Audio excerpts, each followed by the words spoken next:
okay, I need Bill to do my audiobook, clearly. With that excited presentation. Everyone, thank you so much for coming out. This is an amazing opportunity. I'm really grateful for your class for bringing Elbridge Colby here to speak with us. And it really is an amazing opportunity at what I think is a pretty interesting time in terms of U.S. foreign policy debates. There's a lot going on, actually. There really is. There's for the first time in a long while, we're seeing some new ideas coming out there and lots of energy behind those ideas. And our guest today is a great example of that. So again, Bill mentioned Elbridge's book, Strategy of Denial, a really important book in my area, certainly, which is U.S. foreign policy toward Asia, and we'll talk about its arguments today. So, Bridge, thank you so much again for making the trip up here, and I'm glad that you logged in some autumnal miles outside because it's too glorious a day to not do that. So I want to get into your view about the future of U.S. foreign policy, which is described as prioritization. And I can't emphasize enough, Bridge is really the leading intellectual architect of this view, and it's an important view. It's a view that is getting a lot of traction amongst the people who would likely join the Trump administration. And so there's definitely foreign policy divides within the Republican Party, but this is a major one, a major school of thought, and needs to be understood and taken seriously. So I'd love to ask you to lay that out for us. And first, as you do so, what in your view is wrong with U.S. foreign policy now, with the substance, with the direction? And so why is it broken? Why do we need to change gears? Yeah. Well, thank you, Professor Lynn, Jenny, thanks very much. And thank you, Professor Walforth, Bill, for the very kind introduction. Thank you for the invitation to be here. It's really a wonderful opportunity. I really enjoyed all my activities, especially the walks and being with the students. And it's my first time actually at Dartmouth. I take it this is not normally the weather situation up here, so I may have created a false impression in my head, but it's a very, very good one. So really a pleasure to be here with all of you. And thank you for the kind introduction, both of you. Too kind, I would say. What I would say is I think that what is wrong with our foreign policy? And this is kind of how I start my book. What is wrong with our foreign policy, and has been, I would say, is my main effort in a sense, is to get us to move off of post-Cold War foreign policy. And I think our post-Cold War foreign policy was, in a sense, and I tend to adopt what you could call a realist framework, not I would say a very specific scholarly one, but kind of I would think of it as a broad church or kind of common sense realism, is that after the collapse of the Soviet Union, the United States was, to some extent, the kind of unipolar power, as the influential columnist Charles Krauthammer put it. And we pursued policies in that era that essentially tried to extend our influence and that of our sort of, you could say, cadet deputy allies and partners over the United States, over the entire world. I mean, rules, as people often describe it, the rules-based international order and so forth. What I think the core problem of our foreign policy right now, and this is true of the Biden administration, I would say, but it's also true of many of what I would call the primacist Republicans who refer to me as prioritizer, and I wear that label proudly, and I'll get into what that means in a second, but this is a bipartisan failure over the last 25 years or so, which is in a sense an attempt to pursue a foreign policy that is far, far too expansive for the material, political, fiscal, etc. resources that we have available relative to the goals that we're trying to achieve. And so what I'm trying to do is get us to make, I would say, kind of business-like, practical, common sense changes to our foreign policy that don't involve going to like some kind of antediluvian isolationism, but also understand that we're in a much different and more challenging and more constrained situation. So how do I see the debate in particular on the right of the political spectrum? I think the key, this is one of the things that I try to bring with modesty in the company of so many great scholars here, is a little bit of the kind of scholarly, acuity and parsimoniousness or parsimony. Or is that an herb? I'm not sure. But is what is the key question? Is very important. And the key question to me among foreign policy debates on the right is what is the viable and proper role for the United States in the world? And on the one side, I would say you could call them primacists. And sometimes people call them neoconservatives, but that has a bit of a negative, I don't want to have a negative connotation in that. But primacy is something Samuel Huntington famously wrote about in reaction to a piece by Bob Jervis after the collapse of the Soviet Union, saying primacy is a good thing. Primacy is being number one, being the primate, being the hegemon. And that group says not only is it desirable, but it's viable. And you could put John Bolton or Robert Kagan at the extreme on that side, for instance. The other extreme would be true isolationists, which is to say, we're going to get out of the world, we're going to withdraw from the world. And that often actually, there are not many in Washington. Maybe Senator Paul would be one. I wouldn't speak for him, but I think that he might own up to that. And they often tend to be libertarians because the views are quite similar, which is that stability, positive stability is sort of self-generating. In the middle, I think, is what I'm trying to drive, and where there's been a real gap, based on this kind of realism, is prioritization, which is basically saying, look, there's truth on both sides, but there's also demerits on both sides. The truth on the primacist side is that we can't withdraw from the world. We have interests abroad. There's nobody as strong as we can. China's rising, Russia, et cetera, et cetera. The truth on the isolationist side is we've gotten in a lot of dumb wars, and we've been overly ambitious in what we've been trying to do. We've worn out the American people, et cetera. We've caused problems that we didn't need to generate, et cetera. The downside is if you withdraw from the world, China's going to dominate Asia, the world's most important region. The downside of primacism, and this is a point I make often, in the political context, is there's a lot of people talking like we can do primacism. You can't do it. In 1981, Ronald Reagan could dramatically raise defense spending because he ran on that basis. The debt to GDP ratio was entirely different. The demographic profile of the country was totally different. The USSR and the PRC were quite different, et cetera. So I'm trying to say, how do we pull from moderate essentially between these two poles and have a strategy that has a plausible goal, which I think is a balance of power, that essentially allows the United States not to be coerced by a sort of a hegemonic state. That is basically the foreign policy we've more or less pursued since World War II. Nicholas Spikeman, George Kennan, his famous speech at the National Defense University. It's well grounded in American strategy, and in a lot of ways, I think it's actually a return, especially on the Republican side, to a kind of attitude and approach that would have been more familiar. To some extent, it was still Ronald Reagan's behavior, but certainly before what you could call, we were talking about the neo-Reaganism. There's a certain understanding and reception of Reagan after the Cold War that really focused on his rhetoric, but certainly going back to Nixon, Eisenhower, et cetera. And that's, in a sense, the tradition that I'm trying to resuscitate. I don't speak for anybody but myself. I certainly don't pretend to speak for President Trump or his campaign. But I think it's consistent with where the movement in the Republican Party is, although I think that future is yet to be written because it could go in different ways depending on leadership. But I certainly think President Trump's advanced emphasis on being realistic, on common sense, on having a strong military that we use sparingly, on having a stronger defense industrial base, on allies and partners that take more of a role and are more like partners rather than dependencies. I think this is the direction of travel.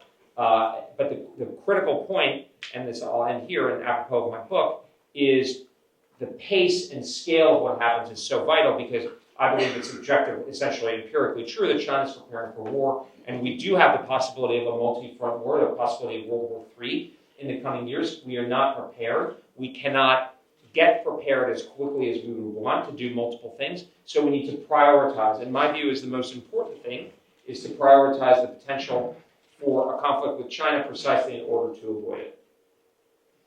One thing I really enjoyed about the book, it's very deductive, it's very clearly laid out. I think some cranky reviewers said, "Oh, it's so dull," but of course we academics loved it. This is just fiery writing. That's right. It's all relative, man. Yeah, that's all relative. But it's really clear. The moving parts of the argument are very clear, and what that does, the contribution is that it allows us to see what are some of the key assumptions within the book, and then we can debate those, right? We can, and a key one that I want to ask you about is this is really premised on a certain view, as you just articulated, of China, like of the China threat.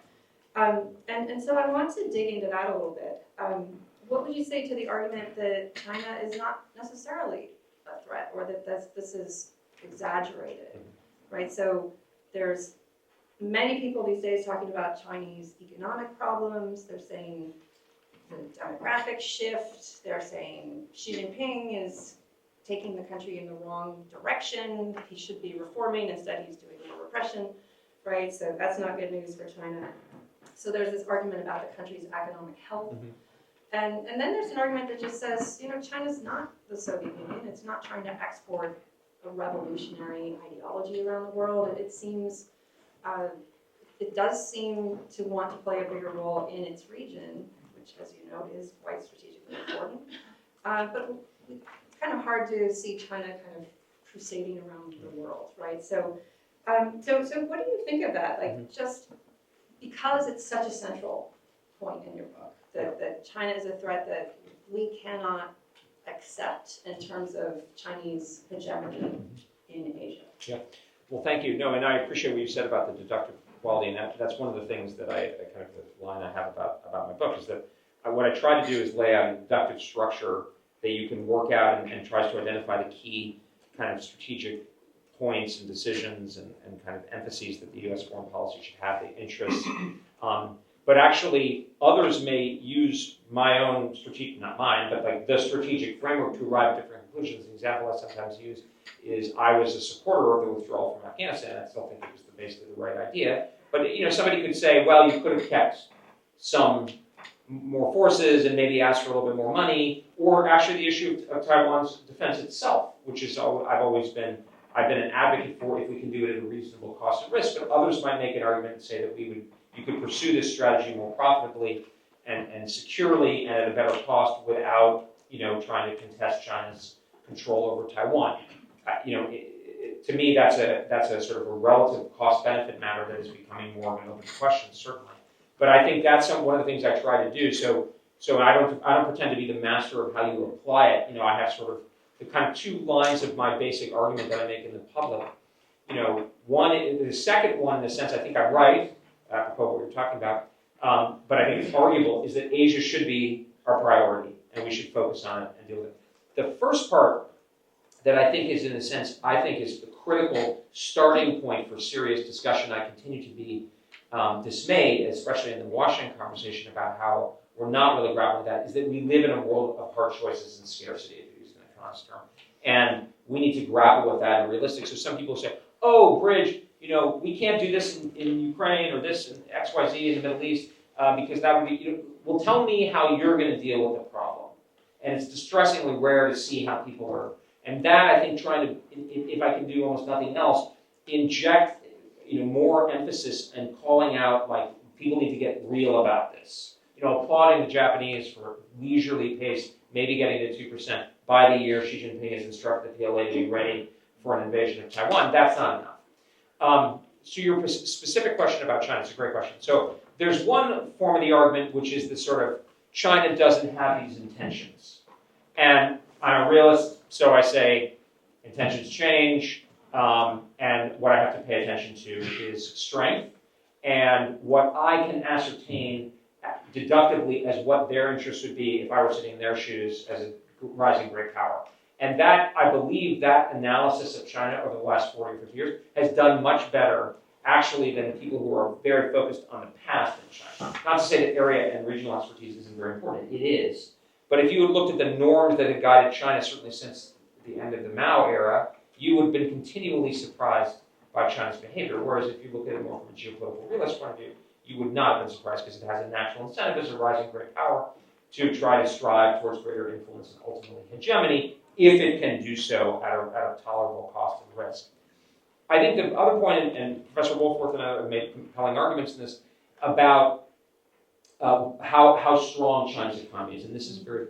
So a couple things. So looking at it from the point of view of our national strategy, I would say the entering way I would think about this is that we need to prepare for the downside risk. So we don't know the future.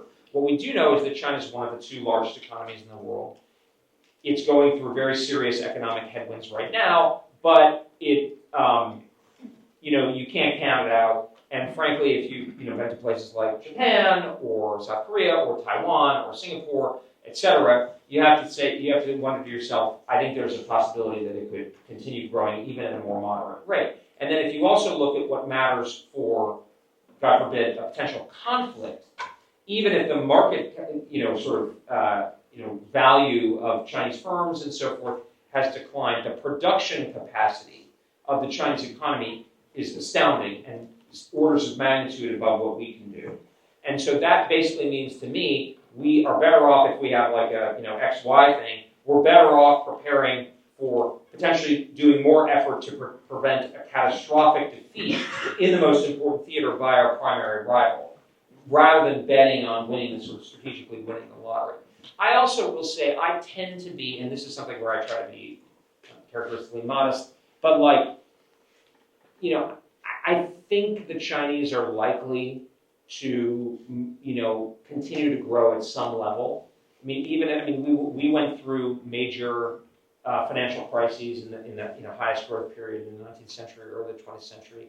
If you look at other kind of comparable East Asian societies, particularly along the maritime periphery of China, it seems reasonable to assume that they will, be able to figure out some way to continue growing. And I was talking to Professor Brooks about this, but where exactly is Chinese technological capacity? I think it's a debate, but the Australian Strategic Policy Institute is saying that they're ahead of us, or at least appear, on a wide number of there's a debate about that, but they're going to the dark side of the moon, that they did something with hypersonics that our scientists allegedly didn't even think was possible. So I think it's we have, especially given that what I'm most concerned about is the outbreak of a conflict in the near to medium term. In that time frame, they have enormous capacity, and we need to be prepared for that, and we're not as far prepared as we should be. So the interesting thing about the intellectual ground that you've staked out is you're going to be attacked from all sides. Right? So means you're over the target, right? maybe it's a sign that it's a good thing. I don't know. That's how I think. Or you're completely wrong. Yeah, right. So we were at a conference once when basically it was a room full of the kind of more traditional, like a Reaganite, kind of neo-Reaganite foreign policy view.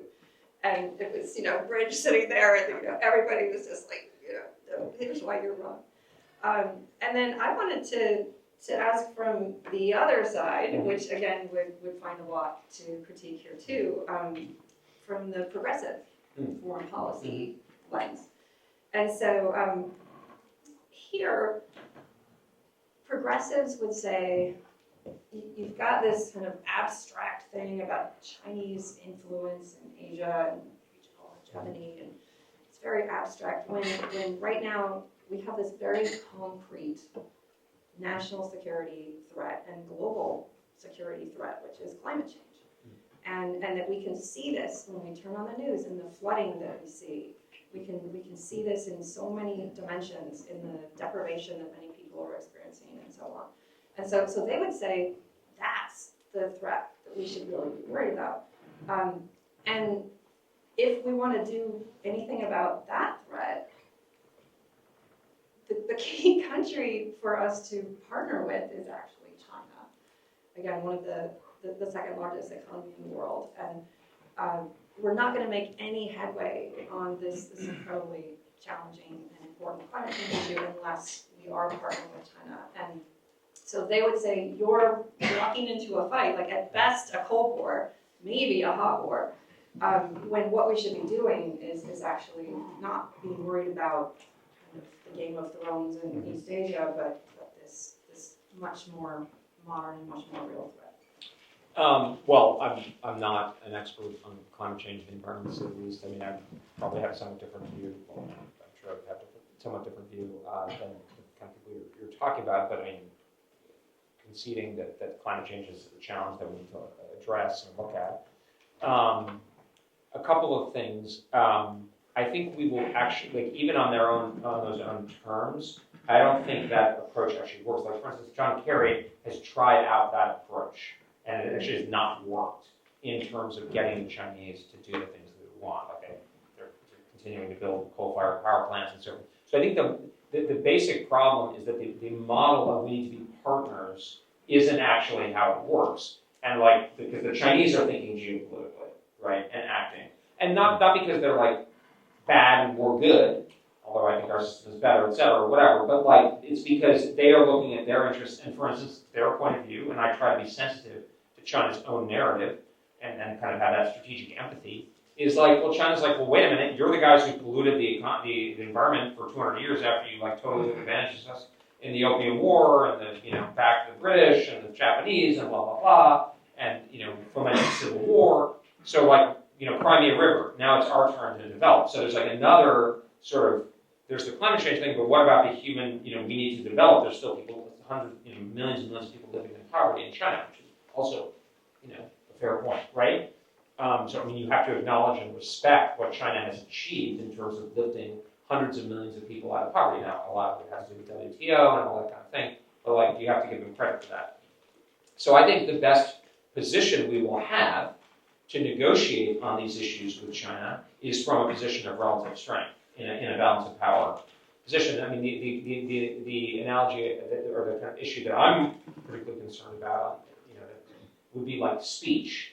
Would be like, the point I make is like, we want to be able to have a debate in this country about how we regulate, and hopefully not regulate, in my view, speech, right? But if China is a dominant player in the global economy and is a hegemonic power, they will have the Twitter and Instagram and Amazon and have all your data and social capital scores, et cetera. Similarly, for the environmental thing, if they're 50% of the global economy, it's not going to matter, and they're not going to be partnering with us. They're going to be telling us what we're going to do with our economy and our climate change policy. And so, whatever it is that we want to do, we're in a better, and this is why I think my proposed foreign policy, while it's certainly cognate and deeply in tune with, I would say, the kind of idea of conservatism that I have, I don't think it's like necessarily conservative. It's basically a pragmatic strategy that looks at the world as it is and is saying, let's be in as strong a position to defend our own interests and to advance them, and then we can debate in America what it is that we want to try to do within reason, and we'll have a better chance of being able to achieve it. I'm just like sitting here chatting with Rich all day. I'm like, oh wait, I'm supposed to be like chairing this event. So I want to make sure we have lots of time for audience Q&A, but now I have to figure out which of my 11 other questions that I can ask you.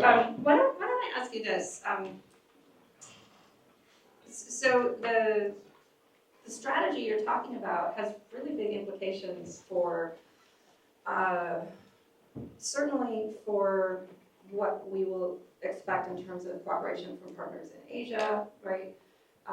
But it has very significant implications for our partners in Europe, for countries in the Middle East, right? So essentially, I'm thinking of the idea of, if you're going to lean in to one region, it kind of necessitates your leaning out of another region.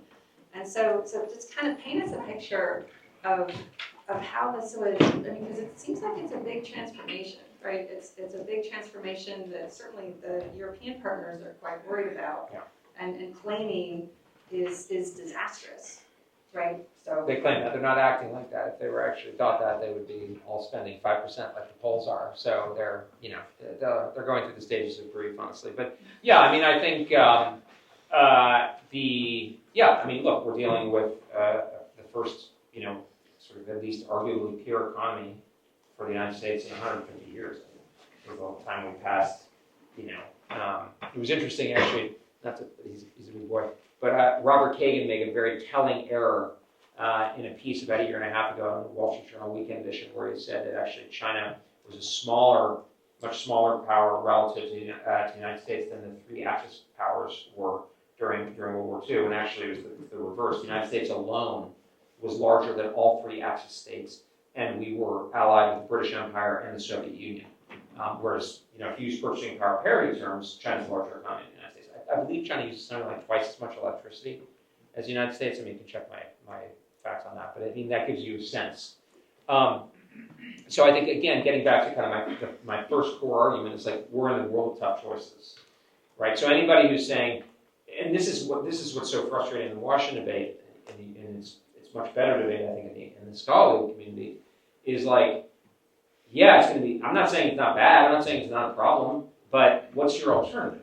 But like, what's your, okay, so implicitly, essentially this is like, it's like the banks, running up their risky behavior on the implicit guarantee of the Fed or whatever, the federal government, is like, what happens implicitly by people saying we can't afford to make choices or we have to walk and chew gum, is you actually don't do enough for Asia, but you're just hiding the implicit choice, which I think is, I think it's the wrong decision. I also think it's irresponsible because we should actually just be open if we're going to do something like that, so we can come up with the best strategy.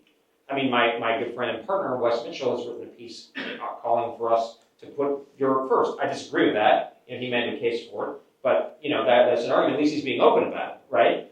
Or another friend of mine, Aaron McLean, who's worked for Senator Cott and others, he said, yes, we're just right to talk about trade-offs. Here's what we should do in the Middle East, and then that's the kind of productive debate that's living in the real world that we need, and that is like very real. So much of the DC debate is this stylized, like constant rules-based international order, more on the Democratic side, and then like bringing up Reagan again and again and again, as if that's like some magical incantation on the right. And so what I would say is like, here's the reason why we should focus on China and Asia. I think the basic thing that we want is we want to avoid a country becoming so powerful in the international system that it could undermine our economy and ultimately, from that basis, our way of life. And we get to debate what our way of life is, okay? But like, if we're a weakened economy, let alone security-wise, I think that's more remote possibility. But if we're a weakened economy, by definition, you're under the influence of somebody else. And by the way, that's a very left point. That's not like a free market Milton Friedman kind of point, right? That's like the economic leverage leads to political, if not control, heavy influence is something that should be relatable to people more on the left. If we look at the world that way, what is the country that could plausibly pose that kind of a challenge? Well, there's China alone is basically about the same size as we are, roughly speaking. But China in Asia, if China could achieve this hegemonic position in Asia, it could be well over 50% of global GDP that it would gatekeep and control. There's nobody else that can do that. Russia's 1/10 of GDP of China, and Europe is about 20% of global GDP, and over the next 20 years, according to the EU itself, it's going to be down to 10%. Middle East is a tiny fraction of that. And then if we look at what are the prospects for indigenous balancing in those regions, well, they're much better in Europe and the Middle East than they are in Asia. Why? Germany alone is a larger economy than Russia, let alone all the EU and NATO European countries. And the Middle East, you've got Saudi, Emirates, Israel, etc., Egypt, maybe even Turkey to deal with Iran. Whereas in Asia, China's probably 40-50% of the GDP centrally located, etc. So to me, that's clearly deductively where we need to place our bets. And then what do? We don't just like ignore and hope for the best in other places. It's like, by the way, this was the idea that was like Eisenhower had, like this is not like some abandonment of the post-war model. Allies are supposed to do their part. During the Cold War, we would give, and not just Republicans, in fact, Democrats would give a harder time to our allies. Lyndon Johnson, in the balance of payments crisis, basically charged the West Germans for the privilege of having U.S. forces stationed in West German territory. The Mansfield Amendment, which was the Democratic Senate leader, was basically calling for the withdrawal of U.S. forces unless the Europeans did more, et cetera, et cetera, et cetera. So, like, that's just common sense. If you're living in the world of reality, where you're in great power competition with a serious threat where there could be a war, you get the Allies to do their part, right? And they can do their part. Germany had 12 active divisions in 1988. The Belgians could put 50,000 troops in the field in the 1970s. The Dutch had a corps. So this is totally possible. The Poles are doing this right now, 5%. But it's weird. What's happened is that we became hubristic after the collapse of the Soviet Union, and by we, I mean the foreign policy establishment, if you will, in Washington, which loves being the primate. You're the imperial city. Everybody comes and says how glorious and wise you are. And it's like pretty great. You get invited to conferences and everybody says how important you are. So there's this deal between the foreign policy establishment and countries like Germany and Japan and so forth that are like, well, yeah, I get to cut defense spending. That sounds great, right? And you take care of all the problems. Who does that not benefit? The American people, right? And I've said it, like I was saying this to a German official a couple months ago. I was like, I'm not blaming you entirely. I mean, yes, you are culpability, but a lot of this is our problem. But we have to change this. And this, again, is like an important point that I would stress in this respect is I think this model not only makes sense and is common sense, but is actually working, to your question. Like I was talking with some German officials yesterday. They get it. They know. I mean, the Chatham House event I did, like with the British, it's like, we're all spending 3.5% of our, every year, we have to spend 3.5% of our income on defense. I'm okay with that. But I think, like, isn't it fair to ask the Germans and the Japanese also to spend 3.5%? Especially if they think the Ukraine war is so existential? But they're not doing that. So you need a policy in Washington that actually provides the incentive. And to get political for a second, President Biden just went over to Berlin to get awarded a medal by Chancellor Scholz. Yeah, if I were Germany, I would give him a medal too, because he's not holding me to account, right? Like, I honestly kind of think getting medals from foreigners is a little, but anyway, like, because like, shouldn't you be looking after the American people's interests and maybe not be so popular with our counterparts? Like, not to push it too far, but if you go back to the Cold War, we didn't always get along, even in the Reagan era, with like the Plaza Accords, right, or the restrictions on car imports. You can push a lot because these are basically rooted in interest. It's not like the Germans are doing this as a favor. If anybody's doing a favor, it's us. So let's use a leverage to get a result that's better for us, but also them, and by the way, the Ukrainians.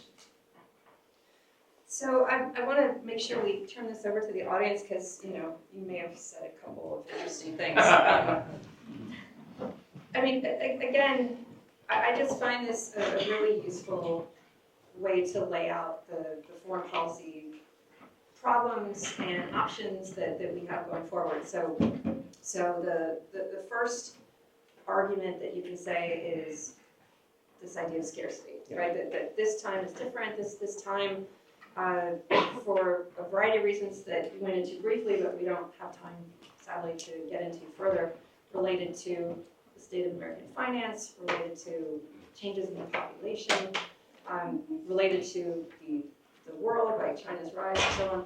So there's this idea that the conditions facing the U.S. are just different today than they were in the early 80s when Reagan could say, let's double defense spending and solve this, right?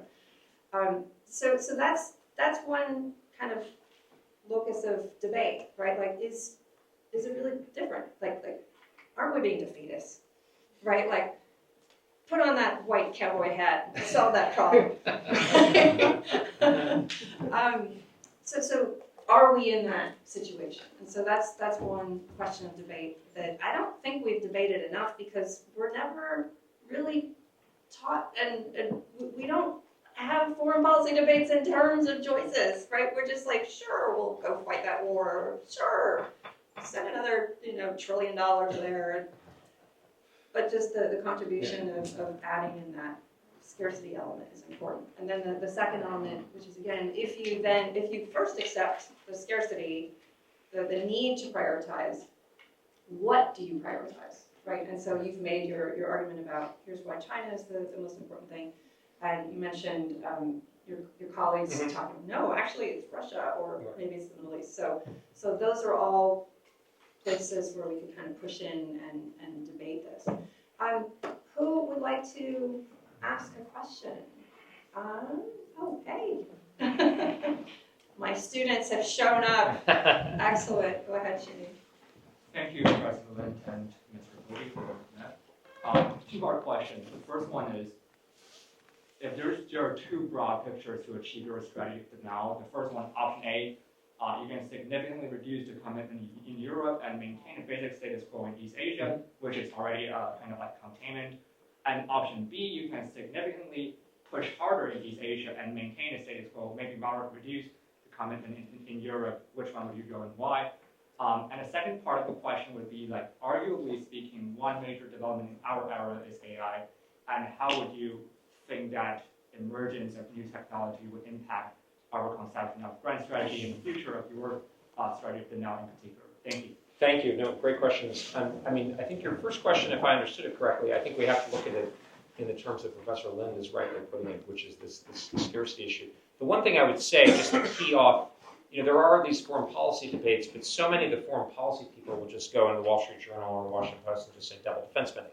And it's like, well, to me, that's a kind of arid and sort of almost like fatuous behavior, because let's look at the situation, and then most importantly, let's look at the two presidential candidates. As I understand, neither, and I don't speak for President Trump or anything, but neither of them is running on doubling the defense budget, right? So if it's theoretically possible, maybe, I don't know, but if anything, I was pointing this out earlier, CBO is projecting that defense spending will go down to 2.5% over the next 10 years, which I don't think will happen because of fiscal pressures.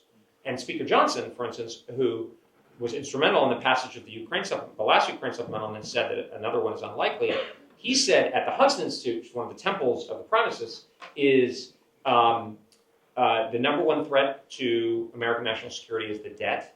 And he did not talk about increasing defense spending, which is, of course, the main thing that the Speaker of the House has the ability to do. So when I talk about your choices, I think you actually are basically right in the sense that my view is we should maintain the status quo in Asia. I don't think it's actually accurate to call it containment, because containment implies that we are moving on all spheres to contain Chinese influence. My view is it's more like a balance of power. So my friend, who you also friends with Ashley Tellis, has used the term balancing without containment, which I think is a more, containment in the Soviet model was designed to, contain Soviet power until it mellowed and fell apart, and then some subsequent regime took over in Russia, et cetera. Whereas I think with China, China will be around, and my strategy is designed to be operative even if the PRC turns into some other successor government. China will be, and what I'm saying is correct about China being a very important economy, it's going to be out in the world. So the key is to be able to balance it such that its incentives, so that the checks and balances, and such that its incentives are not to attempt to use its economic capacity and military power to become a hegemon. I think the only way to achieve the status quo is to increase our focus on Asia, couple that with clear and credible messages to Beijing that we are not trying to strangle China, that we do not think that Taiwan should be independent, that we do not think that Xi Jinping is Hitler.